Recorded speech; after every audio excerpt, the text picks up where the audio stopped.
Welcome to the Politics of Fiction. So I originally posted this video a while back on my Patreon. Occasionally I will unlock a Patreon video for YouTube and maybe try to tempt some of you over to the Patreon. At the moment, 50% of my videos are going up on Patreon, and that will increase in the future. So if you'd like more content, you can check that out. The link is in the description. Cheers, enjoy the video.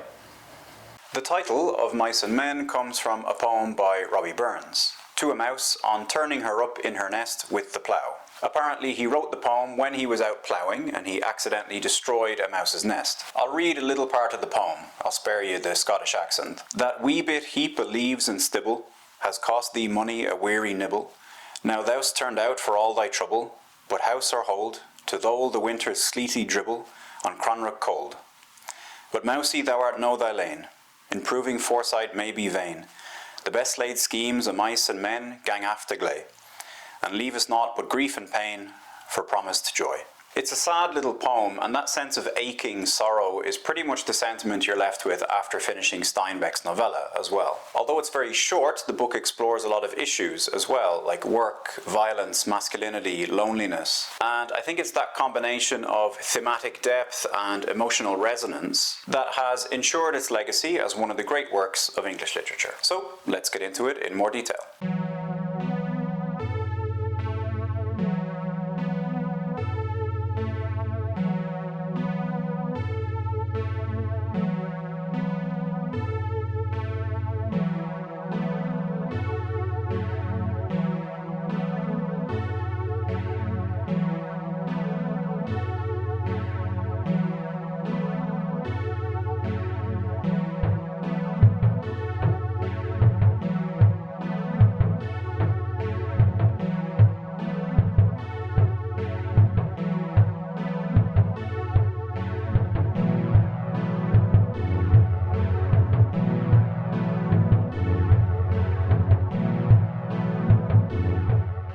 Welcome to the Politics of Fiction. I'm Darren, and today we're talking about Of Mice and Men by John Steinbeck. So let's do a quick review as usual before we jump into the politics. So I read this in school at the age of 13. My abiding memories are of lads in my class giggling as they read aloud passages about whorehouses and gloves full of Vaseline, or getting quite uncomfortable whenever a racial slur cropped up. I certainly remember liking the book at the time, and it has definitely stuck with me over the years. Of course, it has an enduring legacy in literature as well, and it is so often referenced in popular culture. The character of Lenny in particular has been used so many times, often humorously, although obviously the book strikes a more tragic tone. So I really enjoyed rereading this. I think it's a wonderful story, it's well crafted, and it has so much to say about humanity and society. It's very short, but it successfully draws you into the world completely. You find yourself very emotionally invested in the characters, which in a novella of under 100 pages is seriously impressive. So the plot is quite simple. We follow two wandering ranch workers in California during the Great Depression, George and Lenny. They are hired at a ranch where their plan is to work up a stake so that they can then buy their own place and live off the fat of the land. Of course, things don't go to plan and everything ultimately ends in tragedy. There's quite a bit of foreshadowing earlier in the novella, so in some ways the tragic ending is quite predictable. But the story, and particularly the characters, pull you in enough that you spend the book trying to see a way out for them, hoping that things won't end the way you know they're going to end. There's not much more to say about the story, really. It's simple and effective, there's no fluff, it's very tightly told, but really the impact of this book comes from the two central characters rather than the plot. So let's talk a little bit about the characters. We'll talk about Lenny first. He's the central tragic figure of the story. Lenny is a huge man with prodigious strength. He also has an intellectual disability which makes it difficult for him to function in society. That's where George comes in to help him, and Lenny is completely dependent on George throughout. Lenny is childlike, innocent, caring, but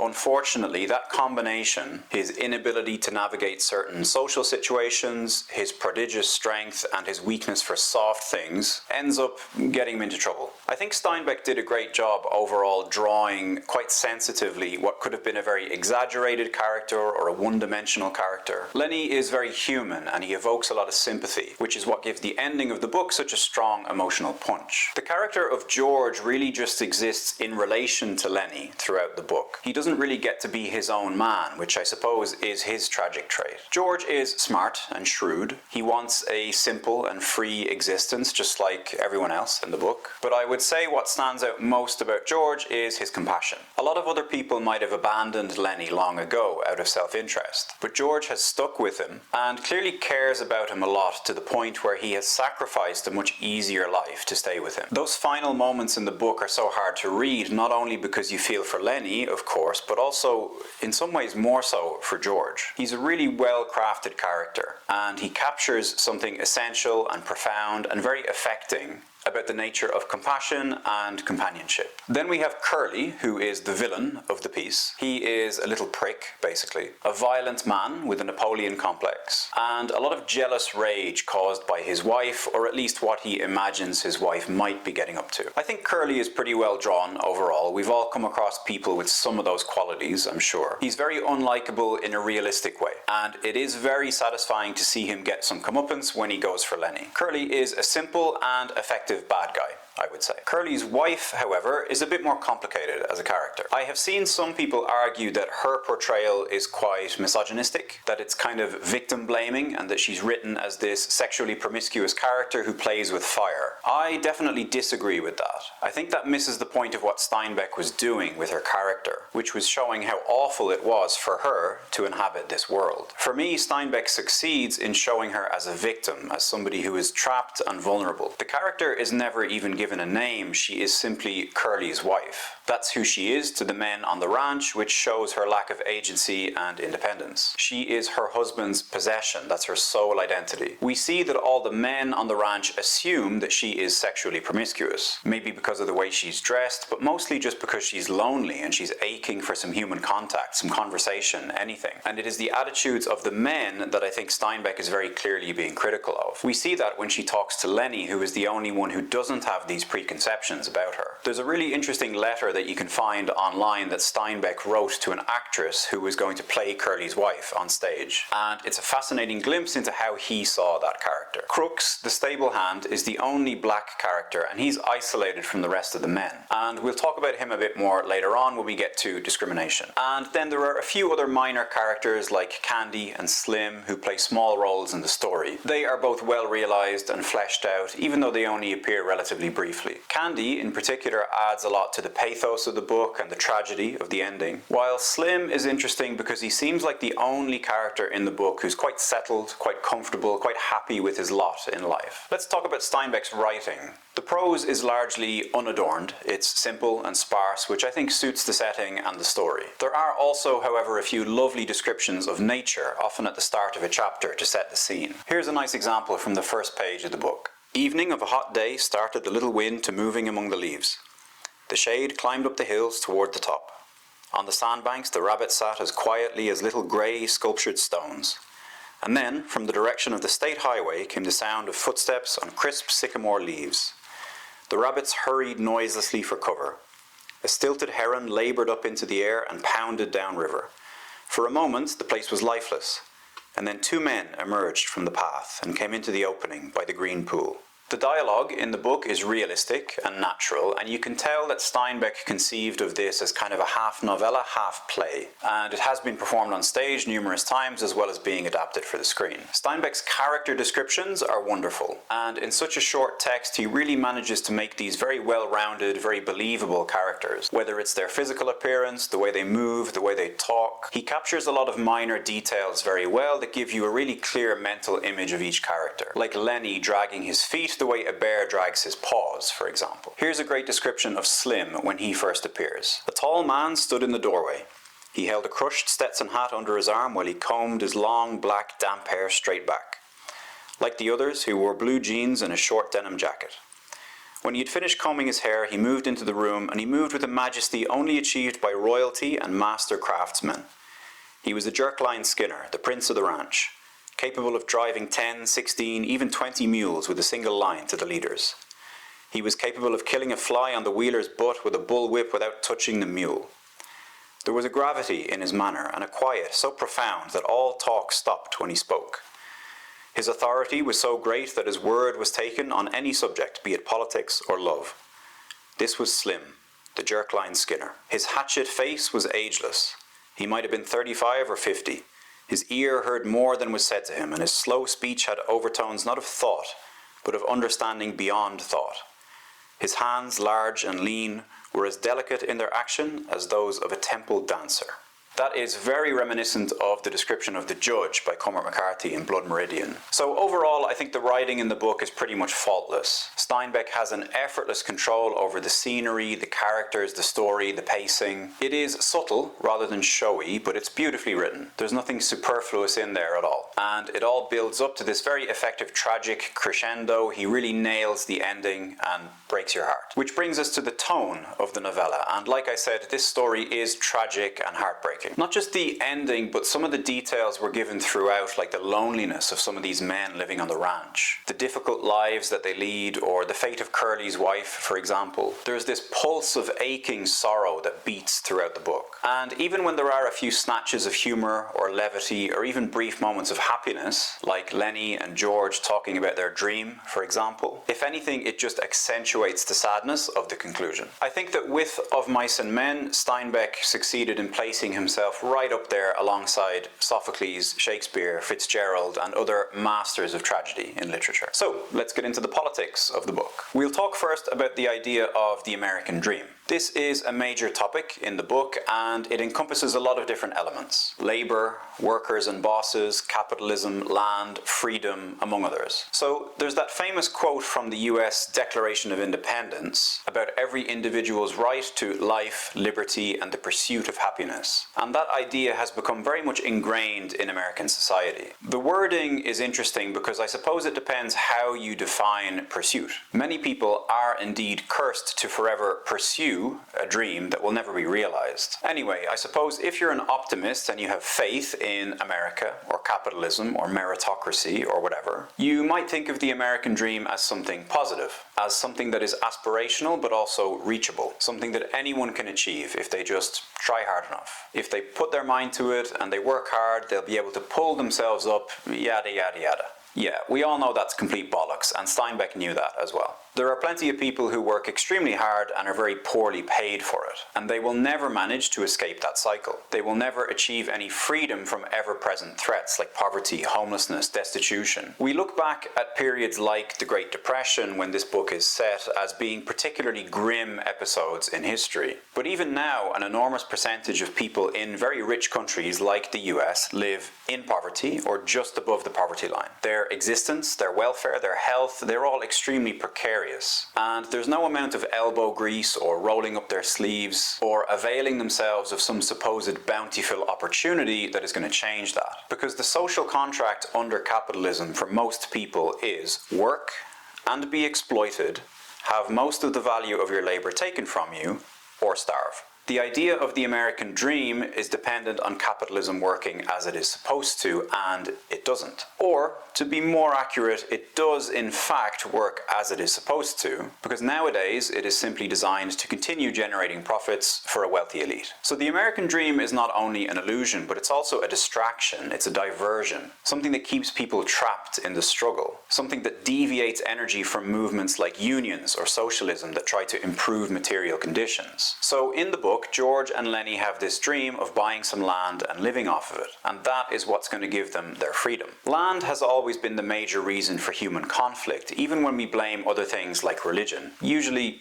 it comes back to land. And given the history of the US, this country of new frontiers settled by farmers after a genocidal cleansing of the land of indigenous people, it's natural that this idea of land has even more of a chokehold on the consciousness of American people than it does on most others. There's a reason so many Americans are psychotically defensive of their homes and their land, and why they feel they need so many weapons. It's because the country began as an enormous project of land theft. So you're left with this tragic situation where owning land becomes the only way people can feel they can gain autonomy and freedom. And yet most of the land is owned by the rich, leaving only a small amount for the rest of us to squabble over. And then land prices and housing prices continue to be artificially inflated by landlords and robber barons. They seize most of the land, and you get a lot of people just squeezed out of ever being able to afford their own land, their own home. This is as true in the modern day US or Ireland or plenty of other places as it was a century ago. And so you have workers like George and Lenny who are powerless. They are captives in a system that will never allow them any upward mobility. And yet that promise of the American dream, that tantalizing aspiration, is often the only thing that keeps people like them going. We have to believe that our suffering is going to lead us somewhere, that our hard work will deliver us from our meager existence. Otherwise, how could we keep getting out of bed in the morning? And that's the pernicious nature of the American dream, and that's why the idea has persisted, because it's a convenient lie that keeps people down and stifles unrest and class consciousness. This illusory dream has people believing that if they just keep working and keep putting up with being exploited, they'll make it out. But they won't. And there are a few great passages in the book where Steinbeck deals with this idea. Obviously the major one, which is repeated a few times, is George telling Lenny about how it's going to be when they have their own plot of land. And there are lots of really nice details in his telling, like how they'll have their own animals and be able to grow their own food. But also, crucially, the thing that George seems to feel most strongly about is that they won't have to answer to anyone. There'll be no bosses to worry about, nobody to order them around. They will be their own men. If they want to go to a baseball game, they'll just go. That is the kind of freedom that they dream about, and the kind that they see as only attainable through ownership of land. There's another nice extract from Candy, who goes in on this idea with Lenny and George of buying the land. He offers them his savings and his labour as well, so that he can get in on the deal with them. He wants to achieve that dream as well. Here he is talking about wanting your own piece of land. Sure, they all want it. Everybody wants a little bit of land. Not much, just something that was his. Something he could live on, and there couldn't nobody throw him off of it. I never had none. I planted crops for damn near everybody in this state, but they wasn't my crops, and when I harvested them, it wasn't none of my harvest. But we're going to do it now, and don't you make no mistake about that. George ain't got the money in town. That money's in the bank. Me and Lenny and George.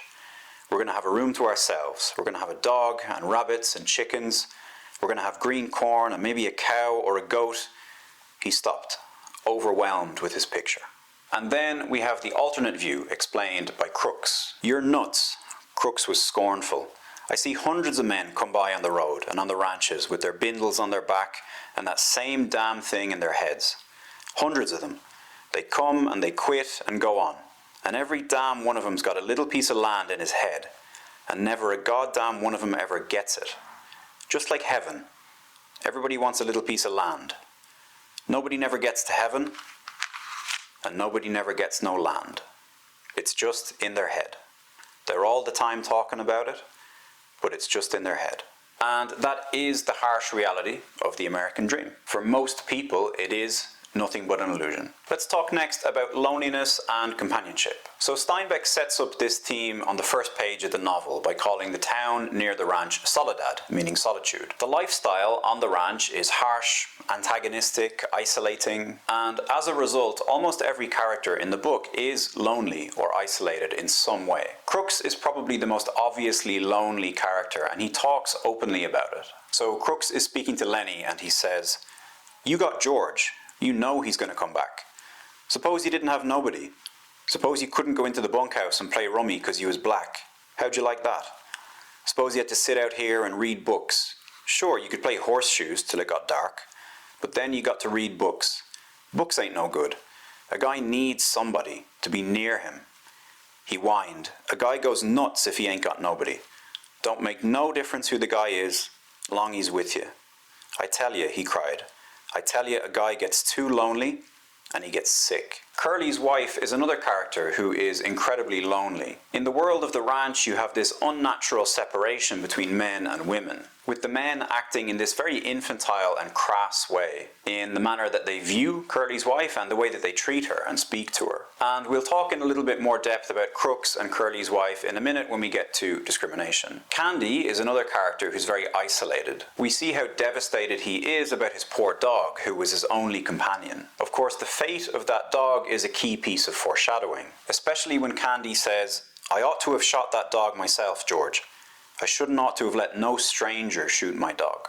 Candy latches onto George and Lenny in his desperate attempt to escape his isolation, and his dream, short-lived as it is, comes crashing down at the end as well. Even Curly, the villain, is isolated from his wife, apparently due to his own conduct with her, and from the men, because of his superior attitude and because of his threats and acts of violence. Lenny and George are also isolated in some ways. If we take George on his own, he's clearly isolated because of his commitment to Lenny. He can't really be one of the other men. As we see in the book, he can't even get through a game of cards with some of the other guys without having to stop and take care of Lenny. And we learn that Lenny and George had to leave their previous employment in a bit of a hurry, let's say, because of Lenny's actions. So George never even gets to settle down anywhere. If we take Lenny on his own, he is obviously isolated because of his disability, because of his inability to interact with people in a way that is socially acceptable. Like Candy, he seeks companionship in animals, and luckily for him, he also has George. Even if we take them as a pair, Lenny and George together are isolated, because this male companionship that they have is so rare in this world. Almost every other man they meet is immediately suspicious of their friendship, the fact that they support each other, that they're not just out for themselves like everybody else. So they are both isolated in different ways, but crucially they do have each other. They even have that refrain when they talk about their dream. They say that most men live a lonely life and throw away their money frivolously, but that's not us. We are not like the others. And I think this is one of the saddest aspects of the novel. How this relatively healthy male friendship, okay, with some dependency, but nonetheless, is held up to be so bizarre and deviant by these other men. It's a really damning indictment of American society at the time,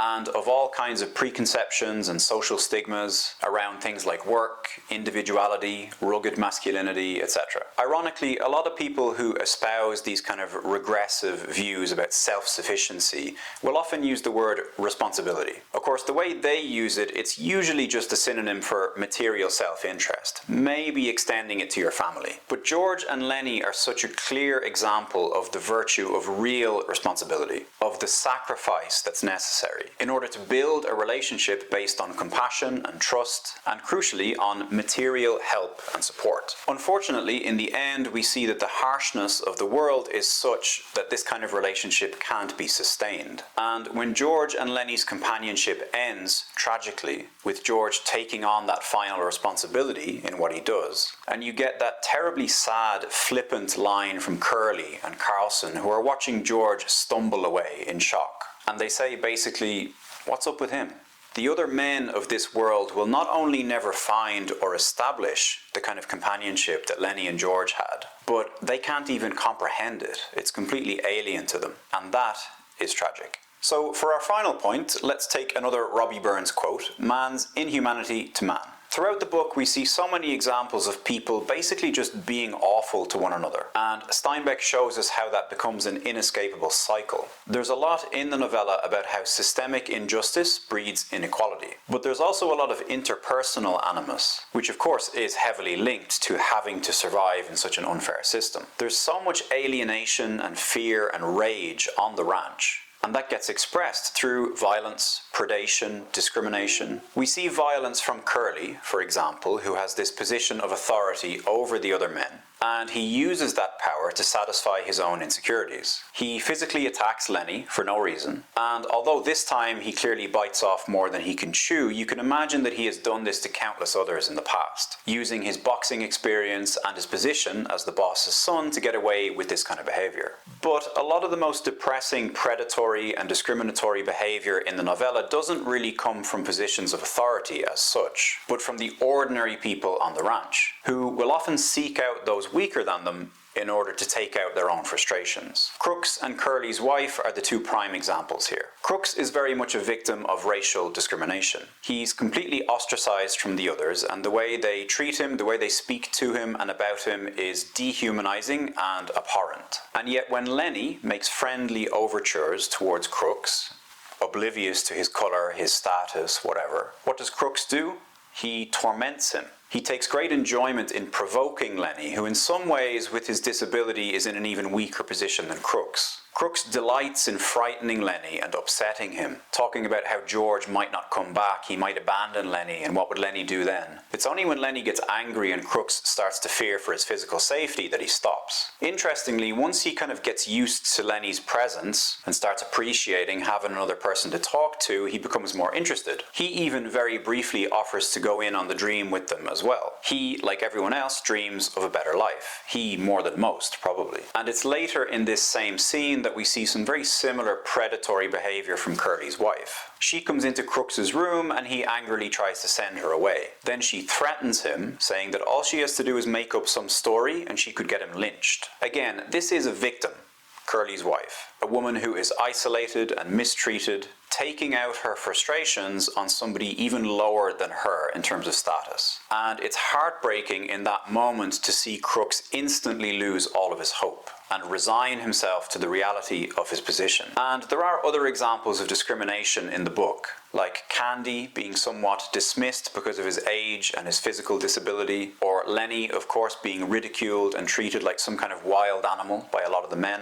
So we have this cycle of bitterness and discrimination, and this is something that Steinbeck clearly sees as inevitable in this society, and with the conditions that these people are forced to live under. And more than any individual character's fate, I think that is the most depressing thing about Of Mice and Men, and the most powerful message that permeates the text. Hardship, loneliness, prejudice. Whether or not we think we might one day be able to free ourselves completely from these things, it is undeniable that the inequality of the world stokes them and exacerbates them and makes them an unavoidable part of life. Steinbeck knew that if we are to change the world for the better, all of our current systems and institutions don't just need to be tweaked or improved, they need to be eradicated and replaced with something fit for purpose, something human-centered, something that will give us the material conditions we need in order to prosper. And now, nearly 100 years later, that message still resonates as strongly as ever. Okay, that's it for Of Mice and Men by John Steinbeck. I hope you enjoyed that. I'll be back again soon with another video. Until then, take care of yourselves. Good luck.